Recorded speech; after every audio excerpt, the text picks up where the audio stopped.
Do you guys remember the Zac Efron movie, We Are Your Friends? If so, congratulations. You are officially probably part of the High School Musical fan club because those are probably the only people who saw it. But nonetheless, consider this a sequel of sorts here on Cancel Me Baby, entitled We Are Not Your Friends, nor Your Heroes, okay, for that matter. Who is the ever-present and the mysterious, alluring we? We're going to find out, okay? So buckle your seatbelt and let's get jiggy with it, okay? Because we are going to pick up where we left off in my last solo episode around all things like the thing that keeps on thinking, the math that just can't keep mathing. All right, no matter how many times Einstein is rolling in his damn grave, this whole spectacle going on as it pertains to gender and Dylan Mulvaney. I talked a little bit about it last time. Again, like the Bud Light uproar and all the crazy and the sponsorships and the this and the that. However, I didn't quite dive into, areas of this swimming pool, that Leah Thomas, with or without her balls, okay, is full throttle going into all the nooks and all the crannies of this issue. So I want to get into some of the nuances of it today that I didn't get to last time, take it somewhere different, some other things that have unfolded, Emily Ratajkowski of it all, like this bitch, again, the thing that is just thinging, and go somewhere a little bit, different with it today. That again, while the gaslighting is alive and well on both sides, a part of it that because of all the outrage, yet again, they seem to be missing. But lo and behold, there is Cancel Me Baby. Hallelujah. Amen. Jehovah's Witness. We're all in the house today to keep this train going for the love of God. So first and foremost, I want to acknowledge how I am with all you in spirit. Like, yes, the ever-present one. Indeed. Even the Karens. I even feel for the Karens right now because these bitches are probably like, my head is spinning. I don't even know what Walmart to go to and who to spit at this week, right? Because there's just so much information, especially about this, bombarding us all the time. And I have to be real with you guys. When I'm sitting here and I'm taking in all this information, I'm watching all the pundits, I'm watching all the news on both sides. It's so overwhelming and it's so much to absorb that my brain is literally like malfunction, cannot compute, and organizing it all can be, a shit show. Hence my therapist, who did not ask to be my therapist, like my local Starbucks barista, who was like, who invited this bitch, right? On the daily as I'm in there, trying to make sense of it all. So all that goes to say, it's a chaotic world. We're trying to make sense of it with our big brains, unlike some of these female so-called heroes in their malarkey, which we're going to get to in a second. But I'm with you in all of it. Okay. So let's pick up with this. Okay. So the Dylan Mulvaney whole thing, like Dylan, if you don't know, it just keeps going, right? So this is a trans person who's documenting their day in and day out of becoming a woman. And it's been basically a year. They're getting showered with sponsors left, right, and sideways. Like, these jeans are from Walmart. This hair is Carrie Bradshaw. It's just natural, by the way. And it just like, Dylan's period, it's just going to do what it does. Like none of us are going to be able to have a say in it. So where is my HBO Sex and the City sponsorship? Where is my Walmart sponsorship? I need answers. But no, this bitch is over here, having the time of her life and raking it all in, right? Let's talk about the sponsorship thing for real, because last time in my episode, not that I'm fully amending it, but I did say, like, if you're this person and you're presented with this huge sponsorship and this huge brand deal to be the face of it, like, yeah, take it. Like, why not? Capitalism at its finest, But here is the thing, okay? Unlike my mad scientist hair, don't get it twisted, all right? It's a little thing that I like to call knowing your role. And a little thing that Aretha Franklin, may have heard the name, once said, RESPECT. What do I mean by this? So it's one thing, right, to capitalize and monetize on being, because right now Dylan Mulvaney, this TikTok star, is really having their moment and like, is doing all these TikToks with like Paris Hilton and Rachel Brosnahan of Mrs. Maisel, like Josh Groban, again, all these sponsorships, like Hollywood's jumping on board and is like really just having their splash and their moment as this trans figure, right? This is where we need to slow our roll. Like pretending to be a dumb idiot in sports because you're a woman drinking a Bud Light is annoying in and of itself is one thing. But on what planet? Okay. Like I've contacted Mars. Even these fuckers are like, what actually, never mind. We rerouted our route. Like we were going to chill up on that China balloon and we change our minds because Tampax sent Dylan tampons. Why are they sending her tampons? Now, this wasn't an actual sponsorship, okay? Let's be clear. Both parties have said that this wasn't a sponsorship that was official to where Dylan got paid for this. But let's be real here, people. This is what they do. The whole point, right, is they're going to send her these tampons in hopes that she'll share them, talk about them on socials, and in turn, promote them, okay? How does this make any sense for this person to be promoting tampons by Tampax, a product that goes in a vagina that menstruates nonetheless? This is awkward 7th grade biology, okay? 8th grade at best. Again, does it come down to the individual to go, do I take this opportunity and give trans people like their time in the sun and a spotlight and be included in the party? Or which is good, all good and well. Or is it a time to be like, you know what? I'm a bow out. I'm sorry. You guys know I've worked with the brand Happy Nuts. Am I going to sit here and be like, guys, this testicle cleaner is just really the moment? It's like at some point you have to just, especially when it comes, because I've talked about it before, but how hard fought women's spaces have been earned. And it's like to just come in here. It's like, what hole is the I'm not trying to get graphic here. What hole is the tampon going in exactly? It's like, how does this make sense? And it's like, I'm sorry, you can't just, let's respect both of these groups of people in their individual roles. It's really annoying to me to hear it over and over. It's like, trans women are women. Trans women are trans women and women are women. And it's like, yes, we can both be honored and respected and have a great time in our respective roles. But when you mesh them together, it's just ripe for all kinds of disrespect and disillusion and mess. It just is what it is. Okay. And it's like, you just can't. 365 days doesn't rewrite someone's entire life story. I'm not to say that there haven't been issues with gender identity and confusion, and my heart goes out to that, right?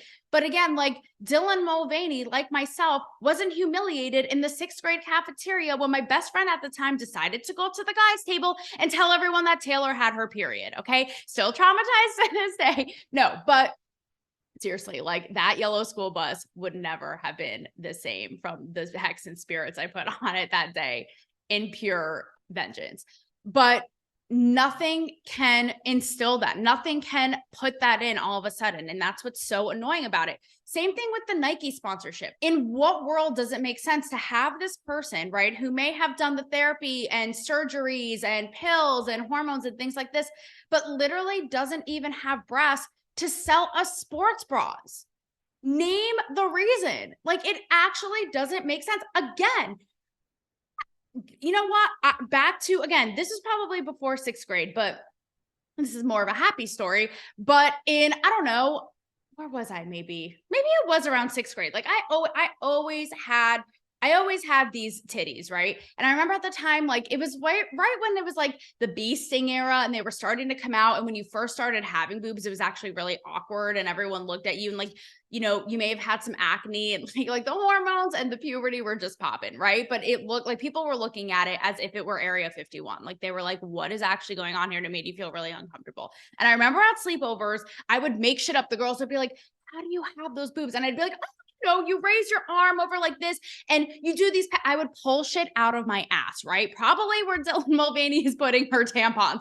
And I'm just saying, like, it's silly and it's minuscule, but the journey of a girl, right? So we all know this time and time again. How about this? I remember, and I'm not like, oh, woe was me, I had boobs, right? But it's a thing. The clothes we couldn't wear, the things like the way you have to, like, purpose. I couldn't just order stuff online because I don't know how these titties, they have a mind of their own. I don't know how they take to them. They might be like, F you, I'm going to make you look like, Humphrey the big old crazy hippopotamus today. Like, I don't know. Another example is when, and this pertains to Dylan's field, theatrics. When I was in the Sound of Music in 8th grade and I played Brigitte, one of the Von Trapp kids, and they literally had to tape my titties down with like Rite Aid bandage tape every night, okay, to make it look like I was younger than it was. So I'm just saying, it's like we do all these things that y'all don't even know, and now you have the audacity to show up here and try to sell, like, as if we don't know, like,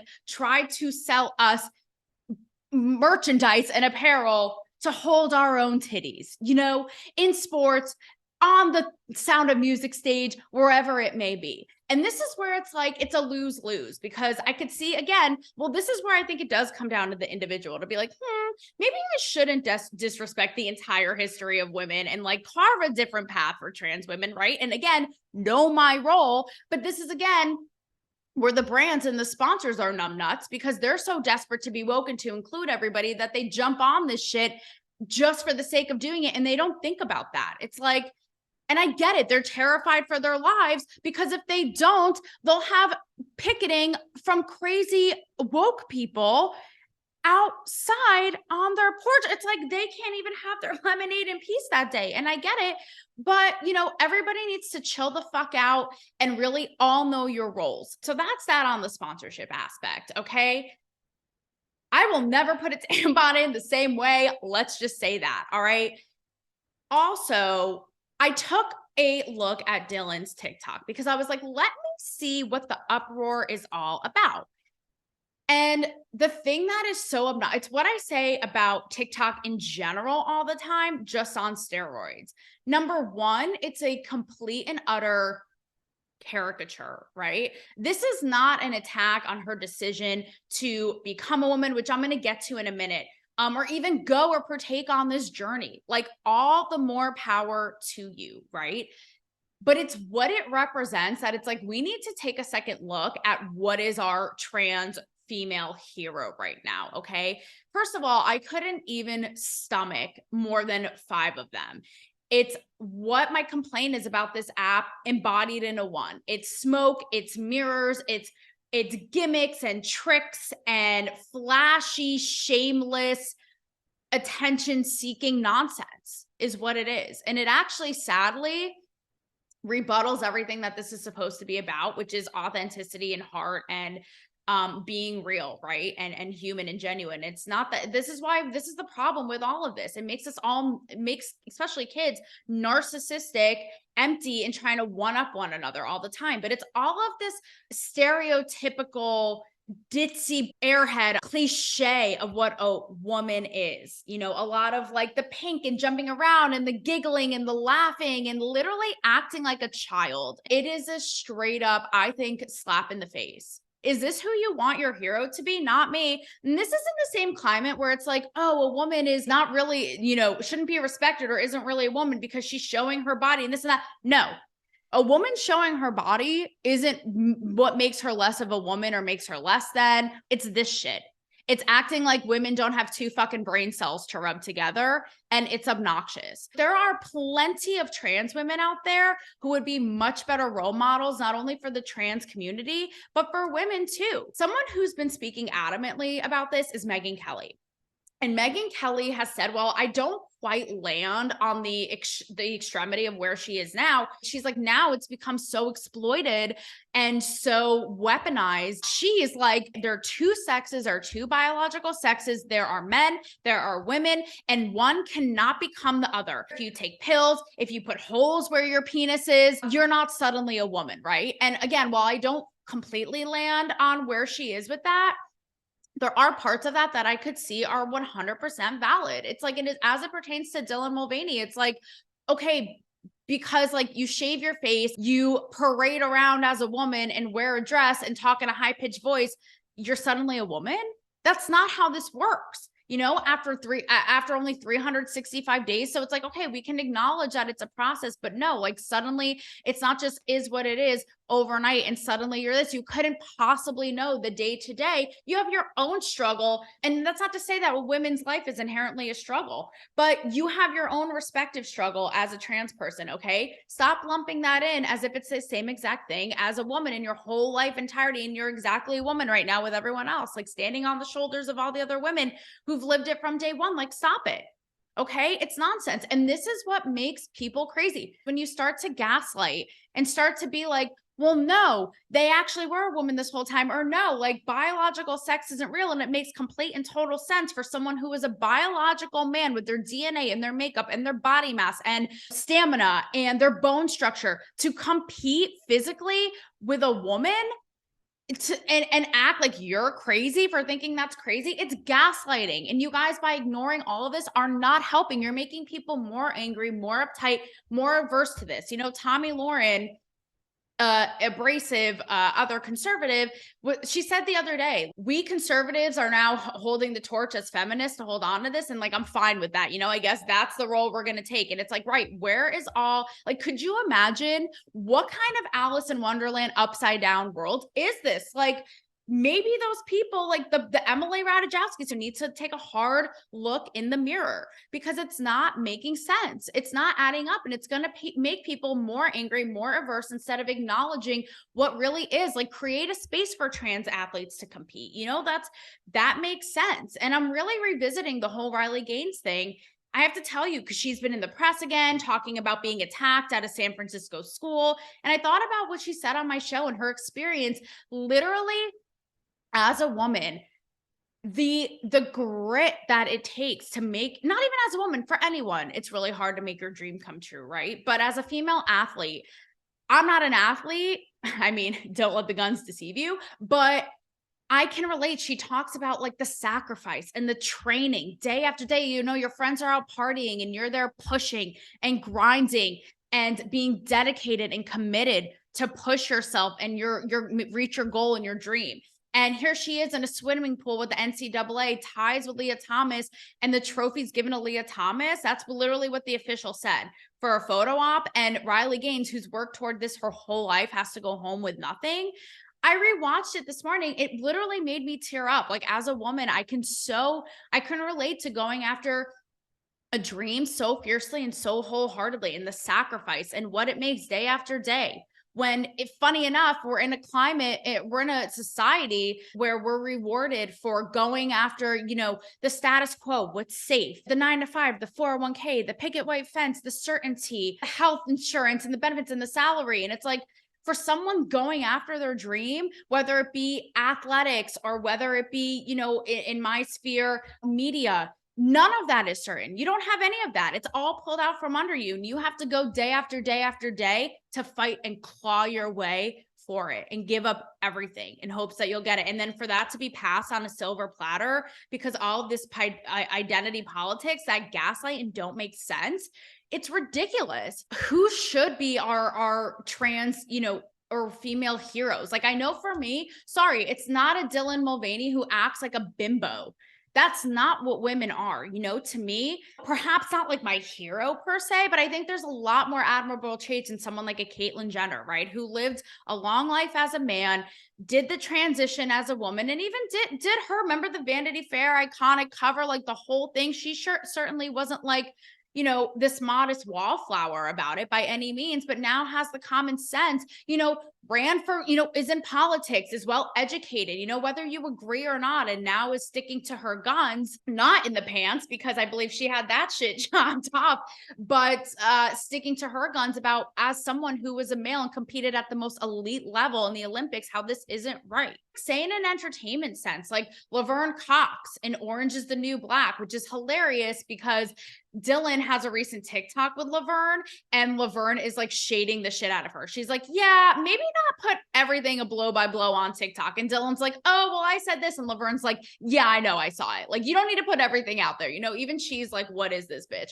So Laverne Cox made a huge wave in entertainment for being a very prominent Black trans actress in Orange is the New Black. Same thing with Janet Mock of the FX show Pose. Like, again, first Black trans woman to write and direct a TV show, which I think is very admirable. You know, again, like putting the brains and the physicality, beauty, if you will, together, not fluffing around like a 12-year-old in some tutu. Like, give me a goddamn break. Maybe one of the most iconic in the transfer, at least, is Marsha Johnson, who was a very prominent, died early in the 90s at a very young age, but had a very hard life. Again, Black trans woman, but was out there fiercely fighting, like putting herself on the line for this activism. And I think that's the traits that we want to look up to, like not this empty, flashy bullshit. Sorry. Like that is no idol and that is no hero to me. And in terms of non-trans women who, at least for me, who I look up to, I mean, again, people who have really paved their way and have brought this together in a sophisticated, smart, sexy way. Dolly Parton never hid from her sexuality and her, you know, big boobs, but was also a savvy businesswoman, right? And performer, and could get you with her wit on the drop of a cowboy hat, bitch. My lesbian idol, Barry Weiss, you know, in a journalism sense, who's created her whole own platform, really dismantling and sticking it to the huge behemoth that is the legacy media.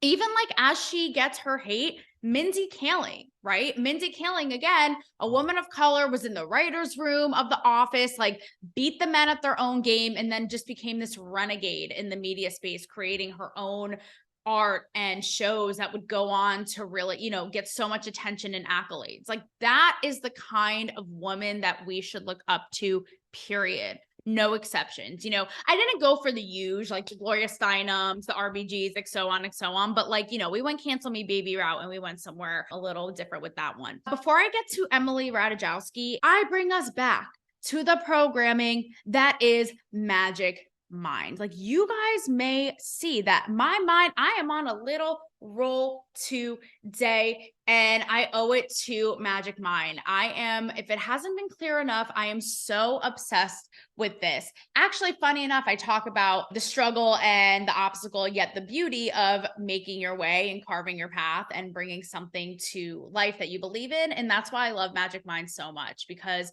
it's a small business we want to support. They put their blood, sweat, and tears in it. I know this from personal experience, and it's just a great product. It's a little shot. You can have it in the morning with or without coffee, and it's just going to make you as productive, you know, as Elon Musk's Twitter staff, who happens to survive the rapture over there and can no longer take naps at 2 p.m. Like you are going to be on a roll. It's going to really give you a different kind of focus than coffee would. No jitters, no crash, which is the best. I'm a big fan. Go to Magic Minds. So you see that Freudian slip, magicmind.co. You're going to use cancel me baby for a good discount, and you're going to thank me later, because unlike what I'm talking about in this ep today, this is the math that does the mathing, and that actually makes sense. It's the science, Magic Mind. Okay. So Emily Ratajkowski thrown into the mix, because why? We wouldn't have it any other way, right? Like any other given Wednesday or Friday, whatever the day it is, doesn't matter. Nothing makes sense anymore. So Emily Ratajkowski posed nude in Marc Jacobs' new campaign called Monogram. The irony of this is the campaign PR message was that Marc Jacobs is celebrating, it's all genderless, this campaign, yet while also celebrating individuality. So I posted to my story because I was like, genderless and individuality. Is this not an oxymoron of the ages? Or is this just like a New York Times, who even like go into the sewer with the It Clown and BuzzFeed, I'll see you later, but like the New York Times crossword from hell, like my mind just won't bend that way. You know what I mean? Gender to me, and I understand there are the few of the population who may not identify as one, is a huge indicator of who we are as individuals. It's the first thing we see pretty much, besides skin color, right? When we see somebody, but getting to that more in a minute. And all of this too, I just want to acknowledge, it's so interesting because there's a part of me when I sit down to do this, I'm like, this affects such a small part of the population, which is so crazy that it's become this whole blown out of proportion thing. It also makes me think like how privileged we are as a company, as a again, capitalism, Freudian slip there, as a country, because we're not worried about getting shot dead in the street for not wearing a headdress the right way that day, or surviving or eating, but we're worried about pronouns in a goddamn LinkedIn profile. Like, talk about privilege. You're all privileged. I don't give a shit. Every single last one of you who lives here, we're caught up with this shit, right? In the grand scheme of things. But nonetheless, at the same time, I see all these stories and it talks about how this is one of the biggest divisive, pressing issues of our time, right? Because it is this sort of war and ideology and identity. So like both things kind of go hand in hand, but here we are. So Emily Ratajkowski. So the reason that besides the campaign messaging, which is what I'm going to get to, because it ended up becoming this whole thing with a conversation in my DMs, it just, again, isn't quite adding up, because this is coming from the woman who has fiercely defended and called herself a feminist, right? When all the Kavanaugh hearings was going on, this girl was out in the streets saying that, you know, what had gone down was a message loud and clear to American women that they don't matter, right? Based on their womenness and that their voice, I don't know if that's a word, but here it is, bitch. Woke people make up the dictionary every day. So now I am too. The source, I'm coming for you next. But basically based on their womanhood, their voices and their experiences, right, don't matter. This is also the same woman who has not only profited, capitalized, and time again has revisited literally her body. She had a book that came out recently called My Body. And the whole premise and the whole thing was through the lens of her experience being, you know, exploited and made to be uncomfortable or whatever it is due to her body as a female. This is coming from that person, right? And now is in this genderless campaign. So it's almost like the other side of this. It's like, okay, are you going to fault the person for taking the money and being part of it? Is this more on the brand itself? Like, where do you draw a line? Or is this where someone's like, nah, I'm a bow out. Like, it's a no for me, dog. You know what I mean? So the reason, like I said, that I think that this is so ass backwards, identifying with something, say it's a woman. I don't think that it has to be all of you. It doesn't, by no means has to comprise, oh, I'm a woman, so I'm all this, by any means. We women are all so wildly different. A fallacy about womanhood is that it has to be like, yeah, go girl, yeah, yay, rah, rah, all solidarity. And I'm the one who will be like, I can disagree with you, and I'm still as much as a woman, and you're as much as a woman. I don't have to be giving you a lap dance and braiding your hair. And, you know, while I'm 12, teaching you fake ways to make your boobs bigger. Like, we can still all be women, right? But at the end of the day, it is still a huge part of what identifies us and what makes us different. So I got a DM from somebody, a friend of mine, who challenged this and said, why is it an oxymoron, genderless and individuality? And this person said, if anything, not identifying with the gender is by definition the ultimate form of freedom and of being an individual, because you aren't being grouped in or labeled or judged or tied to a group that society has put you with. And I thought to myself, I could actually understand that. Like, I could totally see where that person is coming from. However, I just don't land on that. I just can't get there. I don't land on that completely for a multitude of reasons. And here's why, right? The same thing I feel that can be said of all of this with gender, that can also go for race. I agree, the same thing. It's a huge, and for everybody, it's different. I think it's a huge part of who you are. It's, again, the first thing we see when we see somebody. That's why people of color get pissed when white people are like, I don't see color. Because it's like, okay, are you having a Helen Keller moment today? Like, what are you saying? Same thing could be said about like being a woman. It's like, okay, so are you just then like, does that just erase like my entire, not only my life, but all the other people before me? Like, does it just have amnesia and not exist? And I can understand that, right? But I don't think that it has to swallow you whole and be absolutely everything, because that does wash away individualism, because then we are tying you to a group. You know, someone who said this is a friend of mine and a super progressive influencer, Nico House, who's a Black man. He said the same thing. I'm not going to tie my entire identity and existence to the victimhood of being Black, but yes, I have experienced XYZ that you could never go back and recreate an experience, even if you identified as Black today, right? Which brings me to, why do we do this with gender, but we don't do it with race? Think about it. What if I was like, you know what? I just really feel like identifying as a Latina or a Black person today. Think about it. If people did this with race, they would be furious. It would be like, okay, so you're just going to decide today and erase my entire life out of the blue. People would be furious. So why can we do it with gender and not with race? I don't understand it. It doesn't make sense to me. Further, if there's no such thing and you can just detach from that and it's just this wish-washy, willy-nilly thing, why would laws and protections be put in place based on people's sex, gender, orientation, race? Because of this, because it is what identifies and differentiates us. Right now, to the degree that we want to celebrate that, that's up to the individual. And like I said, I can totally respect the fact that there are people out there who don't identify with one gender or the other, but that doesn't eradicate rules that have been laid down or created based upon those things. It's just the reality. It's just the history. People of different races have been treated differently. People of different genders have been treated differently throughout time. When people will refute that, they'll say, as a woman, right, there's room for all of us. Listen, I am not a scarcity kind of gal. Like, I love the idea, like, there is enough to go around, right? But again, certain times you got to know your role and draw the limits. It's like, to what end?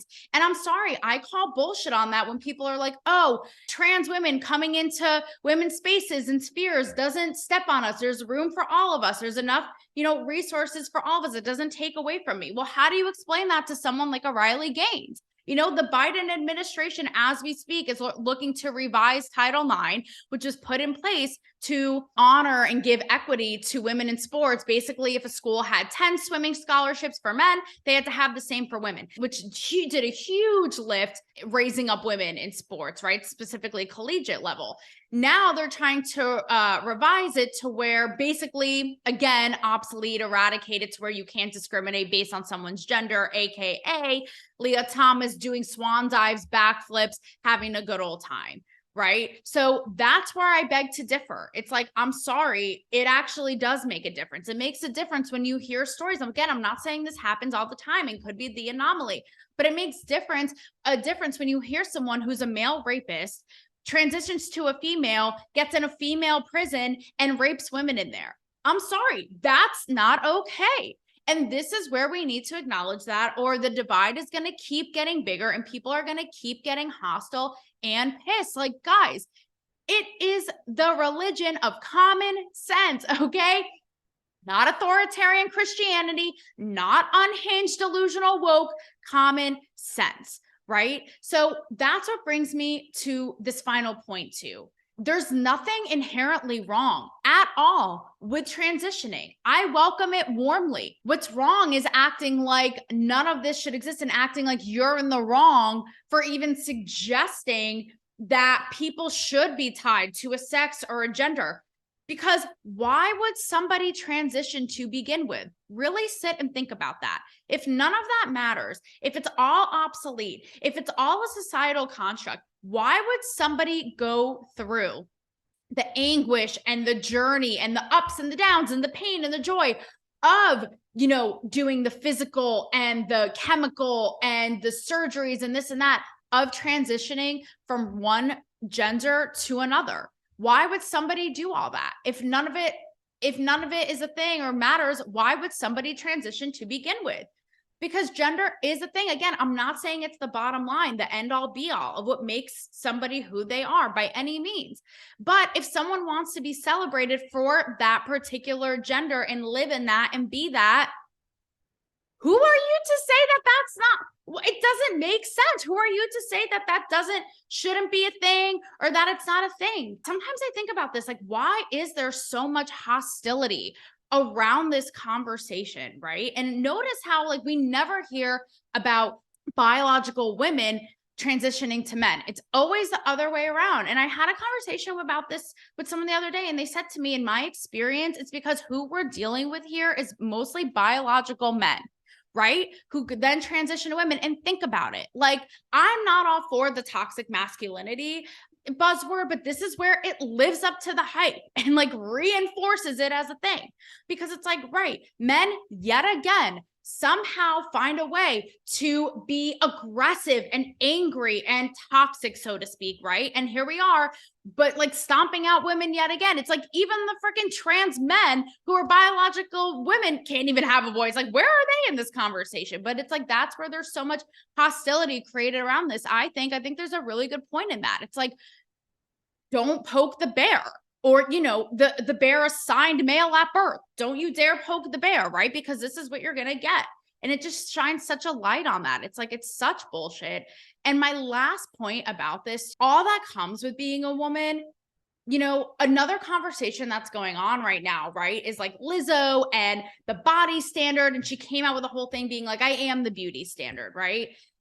And it makes me think, it's like, yet again, I don't even know if I have a definitive answer, but it's something to think about. It's like, why are all of these conversations yet again all about women, right? Defining it, manipulating it, manufacturing it, tailoring it, no pun intended. You know what, Lizzo? Like, you can have your own beauty standard. That's fine. And guess what? I have my own over here. It's different than yours. I happen to really like mine, and you can like yours too. But why does society have to completely accommodate to the people kicking and screaming? Why does everybody have to accommodate you guys? To me, it's lack of self-assurance. Because if you're really that confident, you don't need everybody to validate your point of view or your experience to make you feel good. Sure, it feels good. It feels good. But if you're not sure of it, why do you need everybody to bend over backwards to worship and celebrate and take your word as like the word of God, like the final word, the end all be all, right? I don't think so. It doesn't have to be that way. So all of that goes to say, it's back to what I said earlier. Number one, know your role. Number two, we don't have to accommodate and validate everyone's feelings out there for it to actually exist. Okay. If you actually believe in it, then just do that. That in and of itself should be enough. And three, perhaps my most favorite of all, is good old common sense, critical thinking, if you will. Now, if you'll excuse me, I'm going to go back, okay, to trying to forget that Tampax was even a thing. All right. We already wanted to forget your existence as women. Okay. And now we want to even more. So thank you for that.